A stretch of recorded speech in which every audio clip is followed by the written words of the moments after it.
But there's something about Van Gogh's legacy which is much more important than his fathering this or that ism of modern art. Vincent's passionate belief was that people wouldn't just see his pictures, but feel the rush of life in them. Hello and welcome to True Crime Rocket Science. Not only the most credible voice in true crime, but the most incredible voice in true crime. I thought I would just put a little bit of a different spin on it.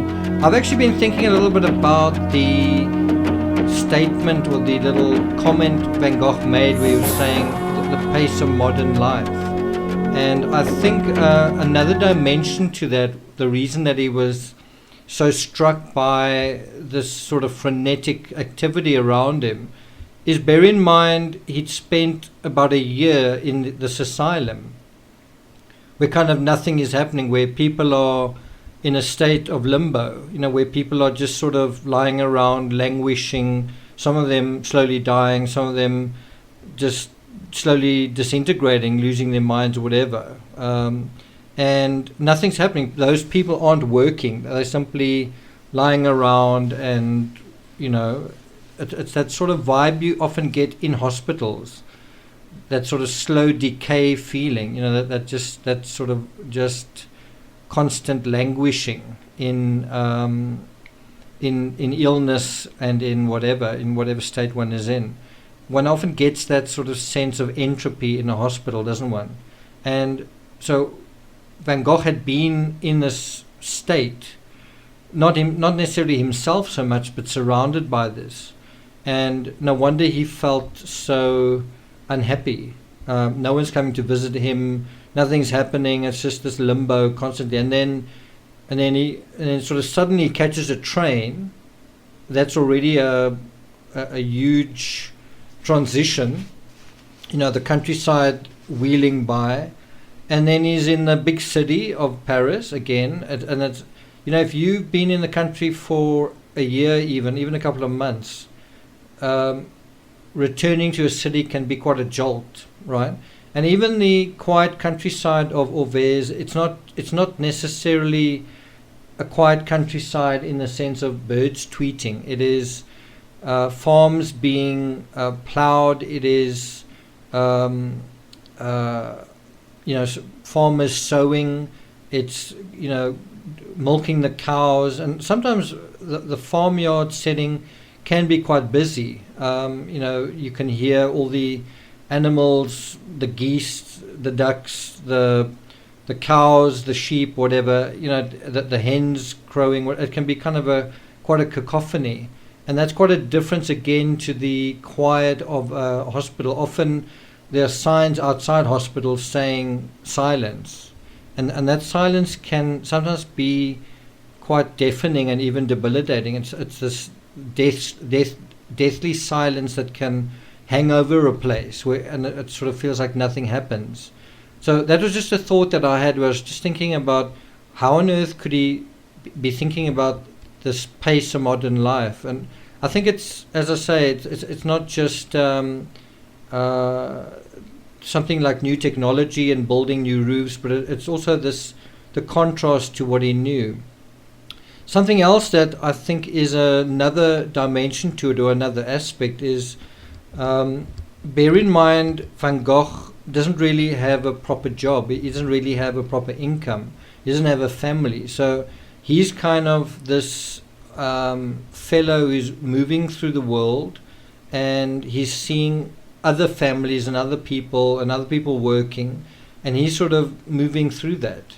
And now his brother is even more settled. His brother's got a job, and his brother is marrying, and he's got a little child, and that's also giving him a sense of the pace of life, right? Of bringing a child into the world, and this and that and the next thing, and Dr. Gachet rushing off to attend to his patients and so on.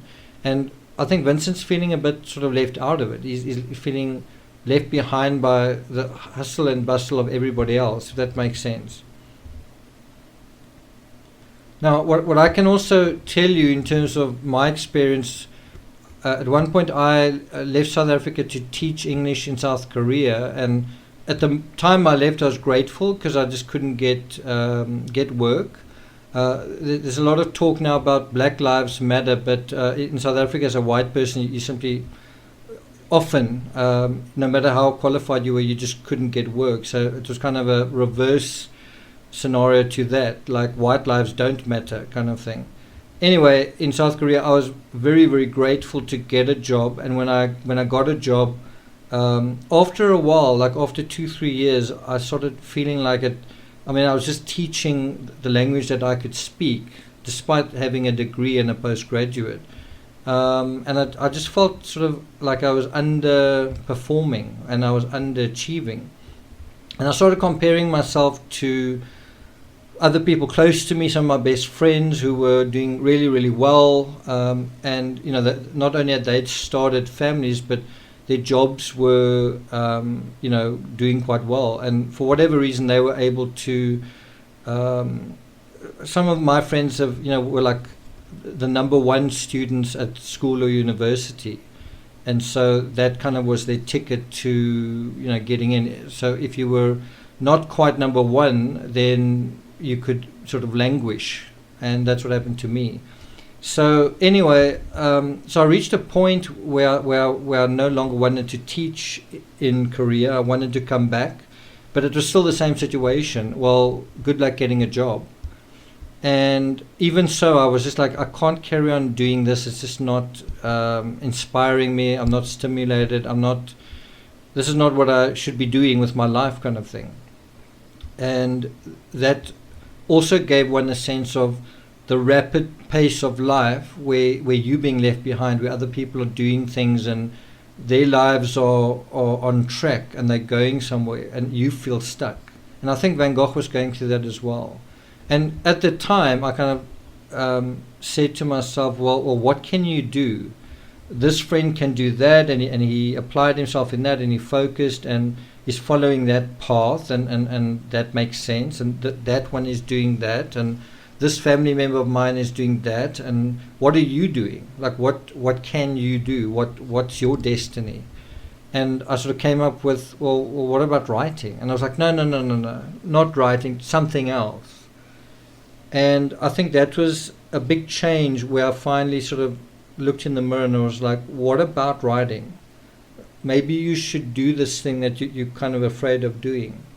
And I didn't want to write because I didn't want to have a, how can I put it? I didn't want to be a struggling artist, and I didn't want to also sort of end up like Van Gogh, where you're not married and you're not living happily ever after. And my work has been more successful, but I certainly haven't had the. I mean, I've had girlfriends and so on, but I haven't had that. What do you call it? And that is the difficulty with being totally focused on your work as a creative person, is that you can lose touch with certain relationships that you might otherwise have, just because it's quite difficult to relate to artistic people and people who can work at any time of the day, and you know they don't have the same holidays and leave and all that kind of situation that working people do. Anyway, I don't want to make this about me. I'm just saying that I think I know what Van Gogh was going through, just in the sense of that feeling of the rapid pace of life. And I think quite a few things were happening now where he was soul searching. He was realizing that he's in fact a failure as an artist and to some extent a human being. And this wasn't the first time that he felt it. There is a letter where he talks about being the lowest of the low and a nobody, but at the same time he said, through my work I'm going to try and prove something. And I think when he died and towards the end of his life, I think he felt like he'd achieved something in terms of himself, but in terms of the world he hadn't. And of course, not even 130 years later, 50 years later, he became one of the most beloved artists in the world, if not the most beloved, and also the most valuable from someone who was virtually penniless, someone who couldn't sell an artwork, to the most expensive artworks in the world, his letters going for a fortune, any artifacts related to him, like a diary or a sketch or a letter, whatever, worth a fortune just because it's associated with him, compared to the hard scrabble life that he was leading, is quite strange. Anyway, that's just a little bit of insight and commentary and a little bit of analysis around that aspect. And I think it's easy to just gloss over a lot of this stuff, but this was a person, this was a human being who was connected in a very keen way to a lot that was going on, and we need to go into these sort of forays and see what he was actually talking about, especially as we get closer to the end of his life. So anyway, in this episode we're going to deal with 3 letters, 2 written 130 years ago on the 13th, that was yesterday, and then 1 written 130 years ago today, which is the 14th. It was actually from Theo to Vincent, so we're going to look at those. Let's start with his letter to his mother, Anna, and then also from there we'll deal with the letter from Gogh and then the Theo letter. Okay, so let's get started. Dear Mother, it struck me in your letter that you said that seeing things again in Newnan, you were grateful that it had once been yours and were now content to leave everything to the others. I'm not quite sure what he means by that, or what she meant by that. I don't know whether he's sort of referring to that she's going to leave her possessions in terms of inheritance to others. And of course, one would imagine that would be to her children. Of course, I think 3 of her children died before she did, them being all 3 of her sons. Anyway, he goes on to say, through a glass darkly, it has remained thus, life, and the why of parting and passing away, and the persistence of turmoil. One understands no more of it than that. So when Van Gogh writes through a glass darkly, is kind of quoting 1 Corinthians 13 verse 12. I don't know if I'm saying that right, but it's a Bible verse, and he is quite deep here. He's sort of talking about things passing away, and it's quite ironic that this is coming up at this point. I mean, he may be thinking about his mother, but this is going to apply to him quite soon. And then he turns the focus on himself, and he says, for me, life might well remain solitary. I haven't perceived those to whom I've been most attached other than through a glass darkly. So I don't know if you remember in the letter to Wilhelmine, there's a little bit of a turn in his feelings and his sentiments. There's a little bit of a sense of regret and a little bit of that joyfulness, that ebullience seems to be slightly muted now. It seems to have passed to some extent.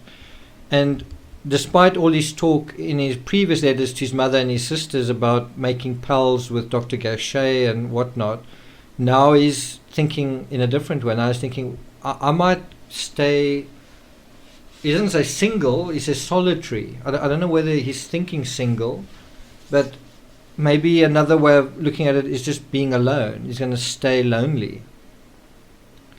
And then he says, I haven't perceived those to whom I've been most attached.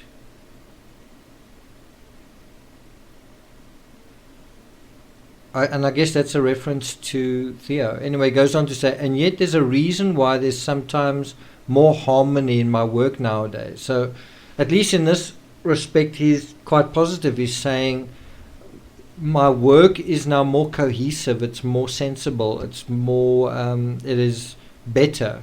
And we know, of course, what he said to the Genoos. He said, well, my work's better because I'm sober now. And then he says, painting is something in itself. Last year I read somewhere that writing a book or making a painting was the same as having a child. I don't dare claim that for myself, though. I've always thought the latter was the most natural and best thing. Only if it were so and if it were the same. So what he's doing is he's kind of comparing having a child to the work of an artist. Now think about that in the widest scheme of things. His brothers had a child. His brothers just had a child. He's experiencing baby Vincent for the first time. So he's kind of got the sense of, wow, my younger brother's got a child, I don't. My younger brother's got a wife, I don't. My younger brother's got a job and an apartment in Paris, I don't. I'm still trying to almost get a foot in the door. I'm trying to just almost survive without getting ill or having some kind of incident. Meanwhile, I'm getting handouts from someone. I mean, he must feel so far from functional that must be quite depressing. And I know what he's talking about when he talks about that writing a book or making a painting was like having a child. I mean, I feel like my books, I've written almost 100 books. I feel like they are my children. I mean, I've cared for them, and right now I'm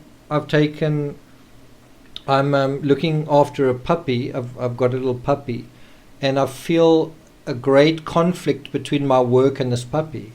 And at this point, my work is definitely taking second place, and writing books are sort of out of the question, certainly for now. I am going to try to write something, but I might need to get a puppy sitter or something like that. I just don't know if one's going to be able to muster the kind of mental concentration, the amount of mental energy necessary to produce something that is worthwhile if you're constantly being distracted and trying to attend to the needs of a little life, you know. And I'm just saying, in that sense, a book or an artwork also, quite a lot of life energy goes into it if you're a good creator, if you're a good creative person, if you've got that spark.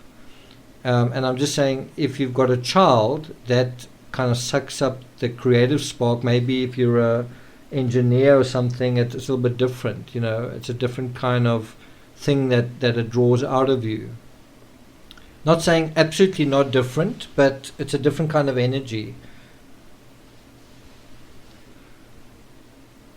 So I just think it's interesting that he's thinking in those terms as well. He's thinking, well, I don't have children, but my art is my legacy. My art is is kind of like my progeny. And I think it's Simon Sharma in The Power of Art where he says something to that effect, where he says Vincent didn't have children, and yet he was the father of expressionism to many. I can't remember how he referred to it. He was the father to many, I guess, other artists like there's a Jackson Pollock and many others. And that's a nice sentiment, but it doesn't really it doesn't solve things for Van Gogh, really. I mean, all of that happened after he was dead. He didn't enjoy any of that while he was alive. He didn't have even a glimpse of that, really, when he was alive. Except perhaps that Dr. Gachet seemed to see merit in his work. Anyway, and then he goes on to refer to the American painters. Just before he gets to that, he says, "That's why I sometimes do my utmost best, even though it's precisely that work that's the least understood, and it's the only tie that links the past and the present for me." So he's talking about children and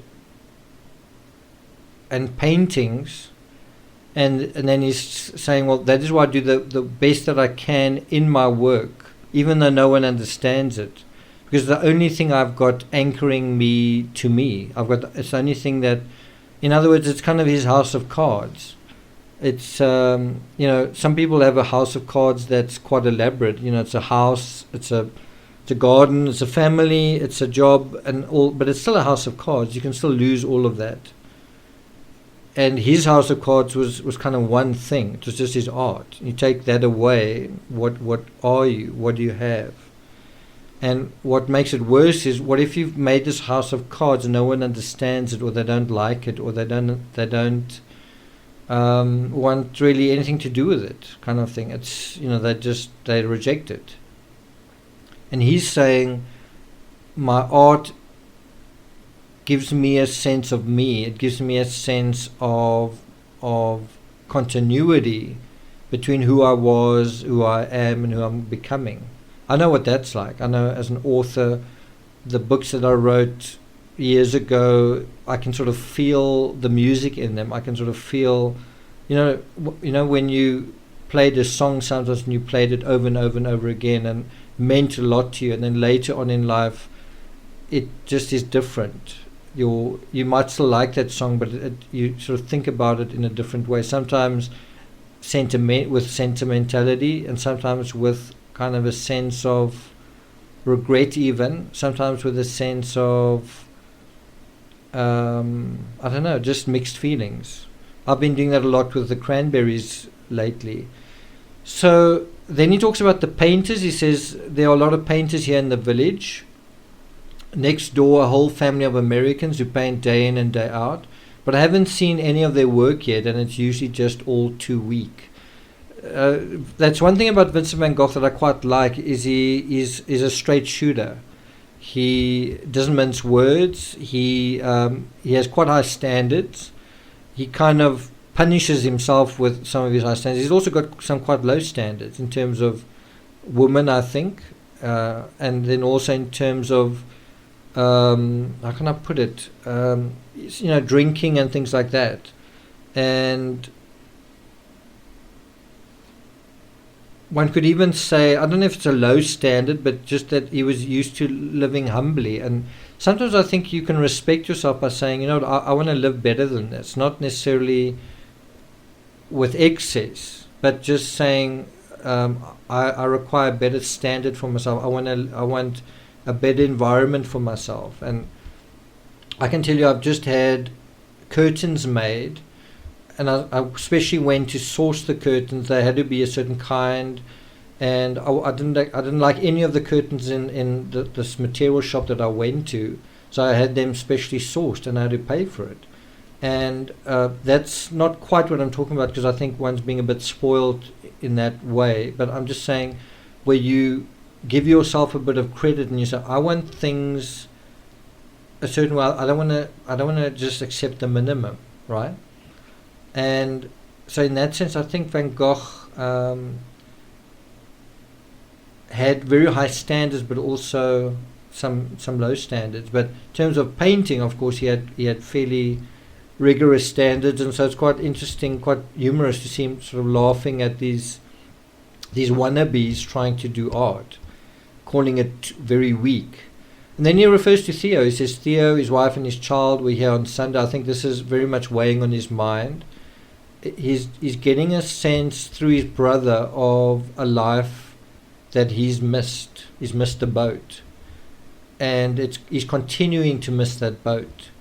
And meanwhile, around him, summer is blossoming, and the bees are flying around busily, and nature's also doing its thing.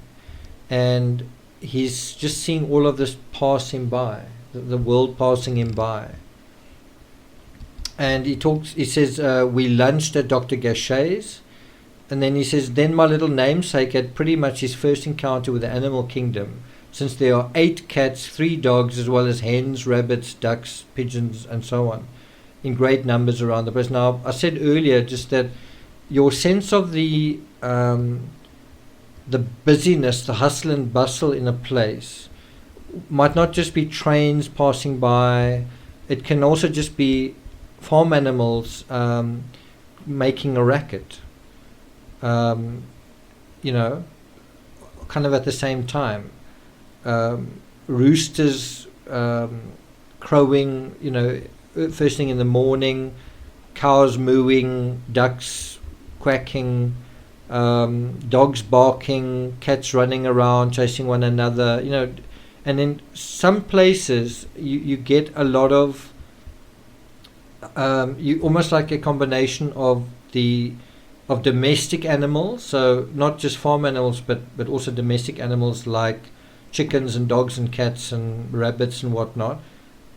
But then you also get quite a lot of wild animals as well, like crows and just sort of natural bird life and foxes and whatnot, and all of that gives a sense of life is getting on with things. Are you? What's your role in life? What should you be doing? And as an artist, you often are, by definition, an outsider. You're standing there looking at it all and recording it, but you're not part of it, are you? And that's kind of the question that the painting is asking the painter constantly. That's the thing, the book that the writer writes is asking the writer. This happened to these people, what's happening to you? What's your story, right? And the same thing kind of applies to everybody. What's your story? What's your place in life? Are you happy with your place in life? Should you change your place in life? Should you do this differently? Do you need to make that decision? Do you need to focus on something else? Do you need to change your standards? He goes on to say, I don't think he understands very much of it for the present. He's talking about baby Vincent. And I wonder whether he's not thinking almost about himself. I mean, this baby is called Vincent, and the baby is about to take his first footsteps in the world. And he's thinking, where's this going to go? What's going to happen to this little child? Is he going to make a success? Is he going to do better than me? This little child is starting out in life with all this opportunity, and I'm nowhere at the age of 37. That can often happen, those feelings. Anyway, he says he looked well, meaning the little baby, and Theo and Joe too. It was a very reassuring feeling for me to be more in their vicinity again. You'll probably be seeing them again soon too. So I want to just repeat that. Is what reassures Vincent? Well, being around his family, being around people that are close to him, being around people that love him. That's true of anyone, but it's especially true of a lonely artist, of a solitary artist. Because there are so few people in the world that do understand artists other than like their family members and someone like an art dealer. And with that note, where he talks about it being very reassuring, he kind of concludes the letter. There's just a final thing I want to mention in terms of this letter, is that what is the opposite of what's going to reassure Vincent? Well, it's not seeing his family. So if being with them is going to reassure him, what's going to not reassure him? Well, not seeing them. And so that's the question, is when's he going to see them again after this date? And what's that going to do to him?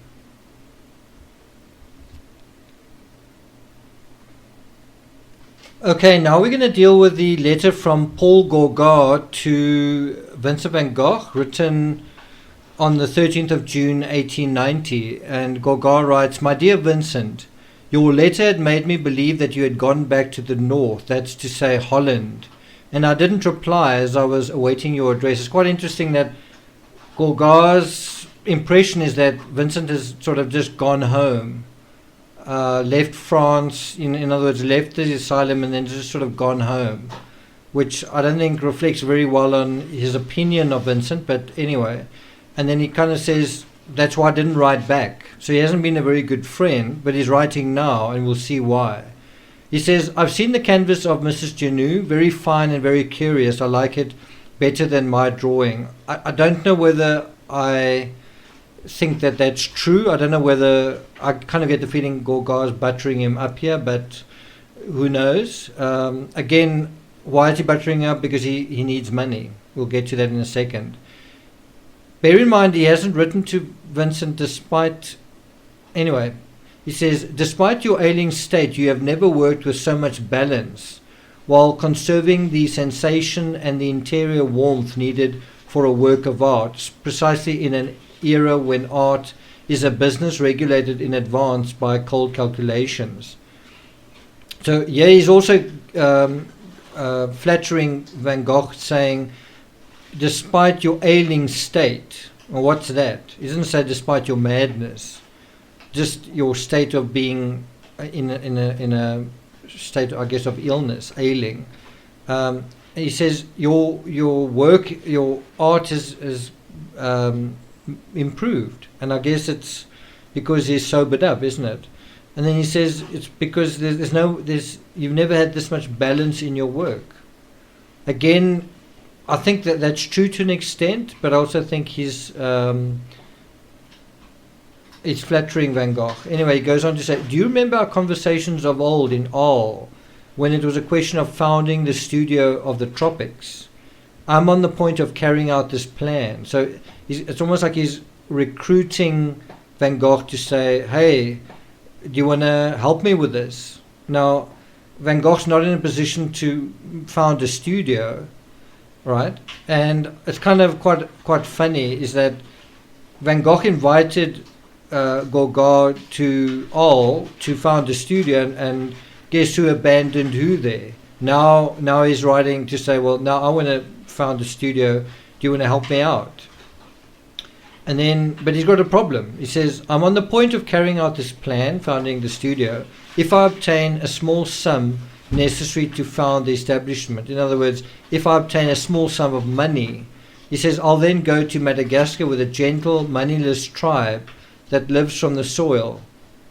He says, I have very precise information from various sides. I'll turn a little earthen and wooden hut into a comfortable house with my 10 fingers. I'll plant all things for food there myself, hens, cows, etc. And in a short time, I'll have my material life assured there. So this was Gauguin's plan, and he ultimately executed it, but not in Madagascar, in Tahiti. And it did require quite a lot of fundraising and scrabbling for cash. He talks about the studio of the tropics will perhaps form the St. John the Baptist of the painting of the future, re-immersed there in a more natural, more primitive, and above all less putrefied life. At this moment, I'd willingly give all my canvases at 100 francs each to succeed in realizing my dream. Now, I don't think this comment is sort of incidental or accidental. I think Gogh saying this to Vincent, bear in mind his brother's an art dealer. So he's kind of saying, I'd give all my canvases away at 100 francs each. And isn't he hoping that Vincent would pass on this message? You know, buy up all this dude's stuff and then maybe sell it and make a profit. And all that Gogh wants is to kind of buy his ticket so he can get the hell out of Dodge, right? And the question is, are the Van Goghs going to come to his aid?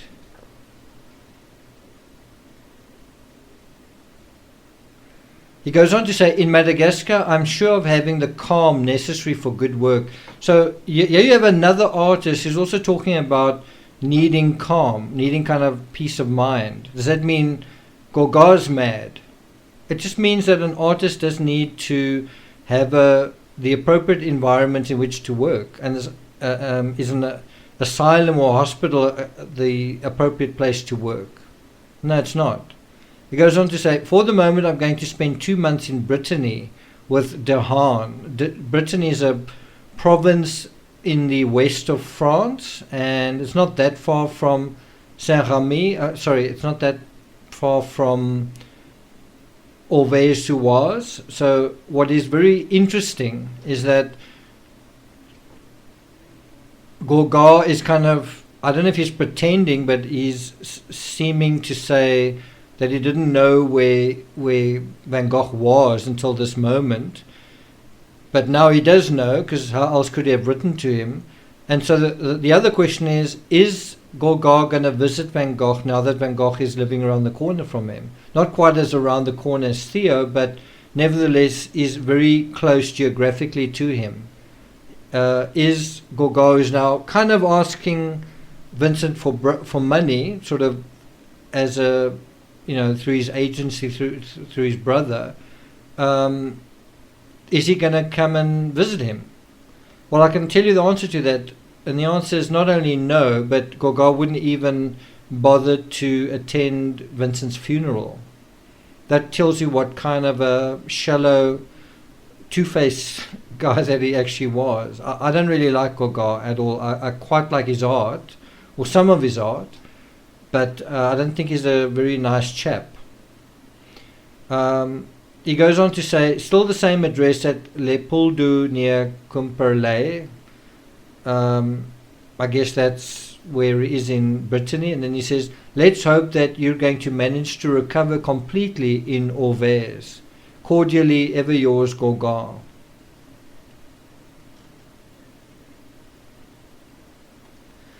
Okay, and I'm not going to talk too much about that, more than I already have.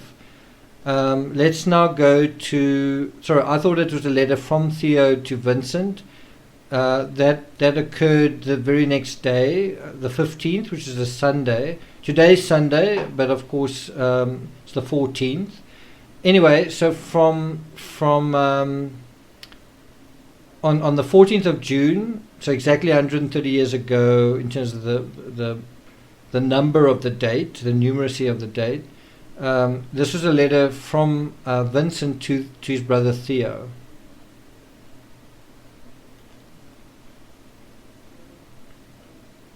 And he writes, my dear Theo, at last I've received news about my furniture. The man who has been ill all the time, having been struck by the horn of one of the bulls while helping to unload them. So his wife writes to me that it was because of this that they'd put it off from one day to the next, but that on Saturday, today in other words, they'd send it. They have no luck, the wife having been ill too, and not yet being completely recovered. And this is obviously a reference to Joseph and Marie Ginou. He goes on to say, by the way, there wasn't one word of reproach in the letter, except that it had upset them that I hadn't come to see them before leaving. And that upset me too. Now, this is a wonderful little kind of a jibe from Van Gogh. He's saying, bear in mind, for Theo, this was a huge scandal, a huge inconvenience, a huge expense, and a huge embarrassment. His brother went to all. Theo financed pretty much everything and made arrangements, and then the next thing he had to come back and sort of escort Gogh out of that whole area. It wasn't so much as if Theo came down to tend to his brother. It was almost as if to fetch Gogh and kind of just take him away to safety, kind of thing. That's kind of the feeling one gets, and one can kind of see it being not just an inconvenience for Theo, but as I say, a huge embarrassment. And I think Theo felt very weird about going to All or even going to Saint-Germain. I think he felt like the Van Gogh's name there was sort of ruined. The community didn't think much of them. And so in this respect, Van Gogh is saying, these people who were my landlords didn't say anything bad about me to me in the letter. And again, I think that shows not that they didn't have ill will towards him, but just that they are kind of hypocrites, in the same way that Gogh is a hypocrite.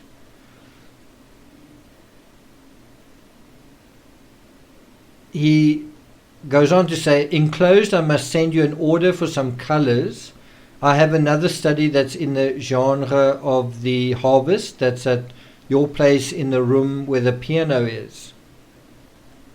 And this painting, The Harvest, which is what he did in All, is a beautiful, it's one of his, I think, his best landscapes in All. He goes on to say, fields viewed from a height with a road on which there's a small carriage. That's the painting that he describes in so much detail to Wilhelmine, and the one that I said earlier is on my wall. That particular painting, interestingly enough, currently resides in Moscow, in Russia, in the Pushkin State Museum of Fine Art. So went on quite a journey from the small little town of Auvers ending up in Moscow. But I mean, that's true of all of Van Gogh's work. It's all over the world. It's in Japan, it's in America, and all over the place. He then adds, currently I'm working on a field of poppies in some Lucerne.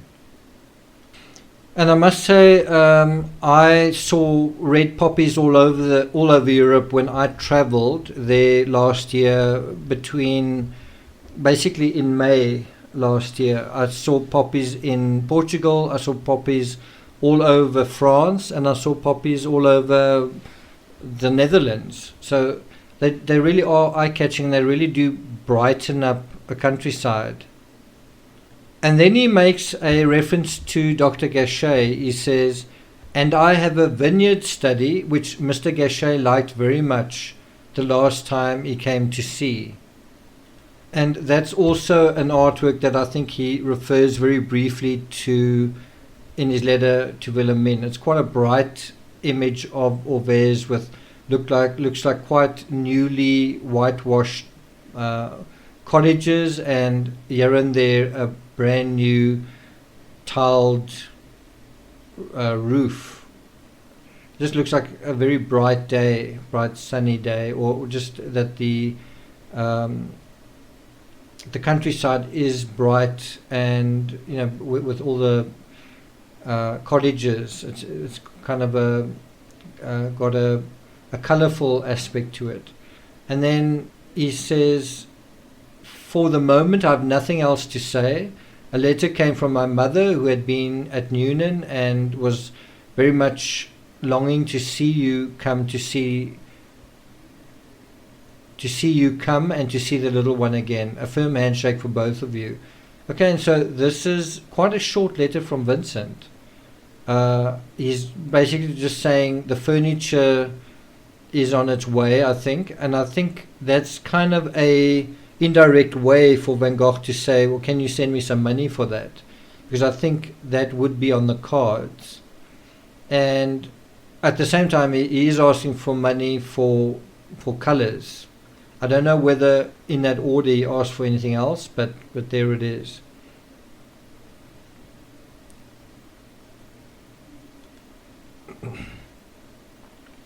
What's also interesting here is that he doesn't refer to the letter he received from Gogh. Now bear in mind, the letter from Gogh is dated Friday, right, the 13th, and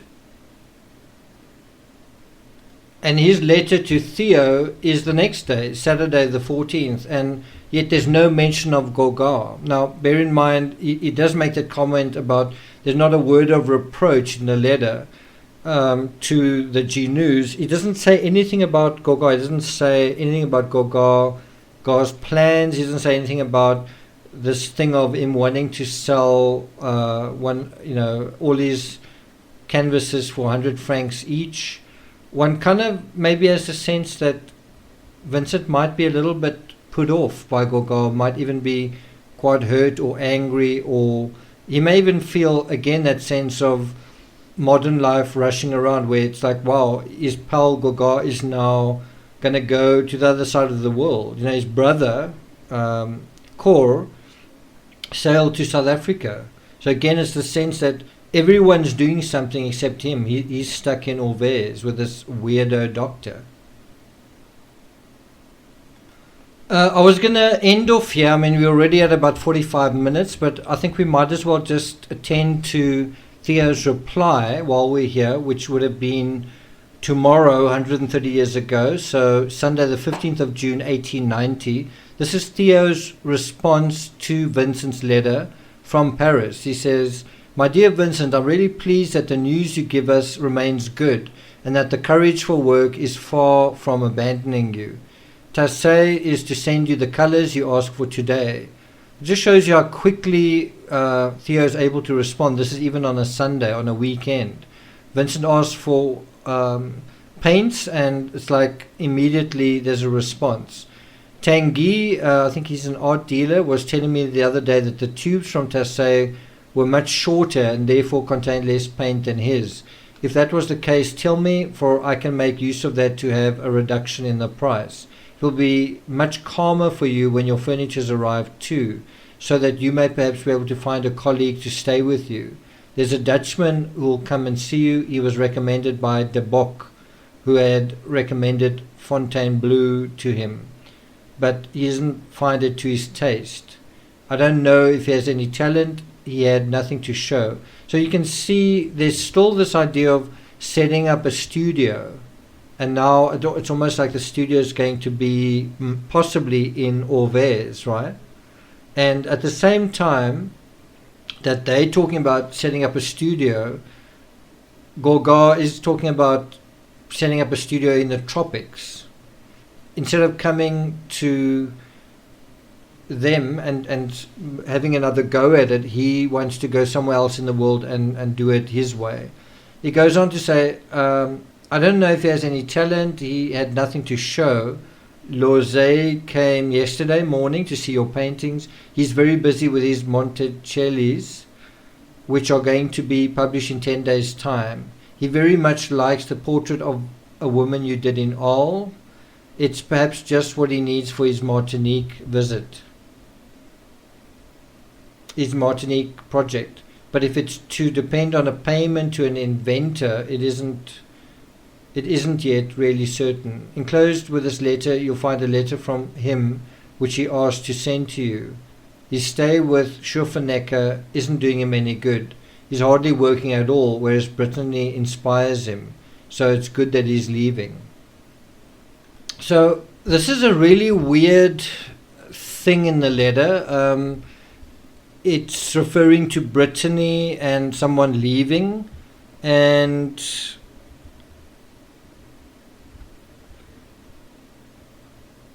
some of the people who've compiled this website, Van Gogh Letters, say that Theo could be referring here to Lozay or Gogh, and that he thinks that Vincent assumed that Theo was talking about Lozay. I think that's in reference to another letter. And I agree with the people who've compiled this archive of letters that I think that Theo maybe got interrupted while he was writing the letter, and his thoughts then went to Gogh. So he doesn't actually refer to Gogh by name, but I think he is talking about Gogh when he talks about Brittany inspires him and it's good that he's leaving. Because, I mean, just look at the fact that just the previous day was the letter that arrived from Gogh to Vincent. And who knows, maybe, I mean, surely, maybe Lozay gave Theo a letter from Gogh, like hand-delivered it, something like that. I mean, in this letter from Theo, he says, enclosed with this letter, you'll find a letter from him, which he asked me to send you. Now, couldn't this be that he got the letter from Gogh with Theo's letter? Doesn't that make sense? And isn't that why Vincent doesn't mention Gogh to Theo? And isn't that why the letter's dated the 13th, but he doesn't receive it on the 13th, he receives it with Theo's letter on the 14th. Does that make sense? And it's almost unnecessary to refer to Gogh because obviously in the enclosed letter he knows what it's in reference to. So anyway, it says, I give you Joe's regards. I must finish in haste. Otherwise, the letter won't go off today. She's a little indisposed, but I hope that it won't be anything serious. In other words, Joe's feeling a little ill. Good handshake, Theo. Okay, and that is it. We will resume with the letters on the 17th. That is a letter to Theo van Gogh.